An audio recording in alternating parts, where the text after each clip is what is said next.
यही प्रश्न हमारा है कि आखिर क्या छिपाना चाहती है, क्यों देश की विभिन्न पॉलिटिकल पार्टी के नेताओं को वहां नहीं जाने दिया जा रहा है।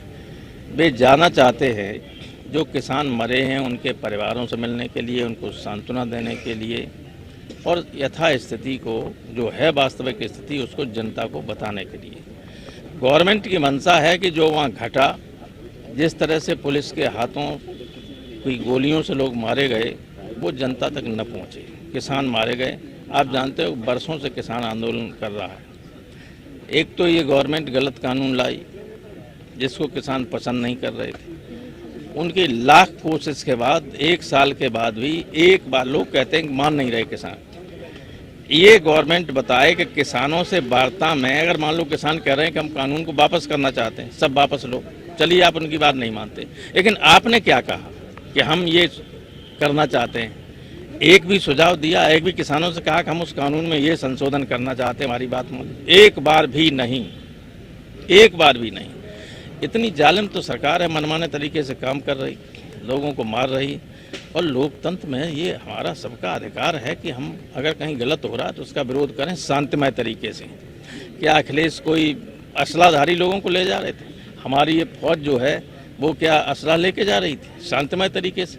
भारत के संविधान के मौलिक अधिकारों में ये लिखा हुआ है कि हम शांतिमय तरीके निशस्त्र होके प्रदर्शन कर सकते हैं। ये मौलिक अधिकार है जिसको किन्हीं भी परिस्थितियों में छीना नहीं जा सकता है, लेकिन नहीं जाने दिया। सर, पूर्व मुख्यमंत्रियों को वहाँ से पुलिस बल ने उनको हिरासत में लिया है, लेकिन अभी तक वो कहाँ है ये पता नहीं, यहाँ भी नहीं पहुँच पाए हैं। हम यही तो जानने की कोशिश कर रहे हैं। पत्रकार बंधुओं को ही चाहिए कि बताएं कि हैं कहाँ, वरना लोगों में थोड़ी सी गुस्सा हो रही है, कहीं यहाँ ना फिर कोई गड़बड़ी शुरू हो जाए। भाई हमारे अध्यक्ष अगर पता नहीं चलेगा तो व्यग्रता तो है ही लोगों के मन में कि कहाँ है। यही था ना सर, निश्चित तो नहीं, मैं तो वहीं से था, वहीं से मुझे लाया गया कि चलिए आपको गिरफ्तार किया था, अखिलेश के साथ से ही। और दोनों लोगों को अलग कर दिया गया। निरंकुशता की निशानी है, ये तानाशाही रवैया है और हिंदुस्तान में प्रजातंत्र है, ये लोकतांत्रिक देश है और इस सबको बर्दाश्त नहीं किया जा सकता। विपक्ष को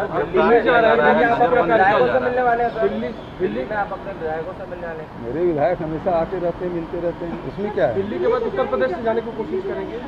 अब मैं दिल्ली जा रहा हूँ, वहाँ से AICC जो निर्देश होगा उसके हिसाब से आगे कार्रवाई होगी। मैं यहाँ से सीधा AICC जाऊँगा। डॉक्टर रमन सिंह कह रहे हैं कि ट्वीट करके कह रहे हैं कि लाशों पे राजनीति हो रही है, सिलगेर घटना की जानकारी लेने क्यों नहीं आए राहुल जी? दोहरा मापदंड अपना रहे हैं। दोहरा मापदंड अपना रहे हैं। सिलगेर में भारतीय जनता पार्टी के जाने से हमने रोका, वो खुद ही नहीं गए, तर्रेम से लौट के आ गए। हम तो पूरे व्यवस्था के थे जाए सिलगेर, वहाँ के लोगों से मिल के आए। क्यों नहीं गए रमन सिंह जी? यहाँ अभनपुर में किसी गांव में वो फोटो सेशन के लिए जरूर गए थे, सिलगेर क्यों नहीं गए रमन सिंह जी? नंद कुमार साय जी जरूर गए थे, कुछ और उनके दल के लोग गए थे, लेकिन वो तर्रेम से लौट के आ गए। हम तो नहीं रोके, हमें क्यों रोका जा रहा है? छत्तीसगढ़ में हमने नहीं रोका, कोई भी, चाहे NGO आए, पत्रकार गए, विपक्ष के लोग गए, हमने नहीं रोका। लेकिन वो क्यों रोक रहे हैं? हम क्यों पीड़ितों से नहीं मिल सकते? उन परिवार को से क्यों नहीं मिल सकते? उस घटनाक्रम की जानकारी क्यों नहीं ले सकते?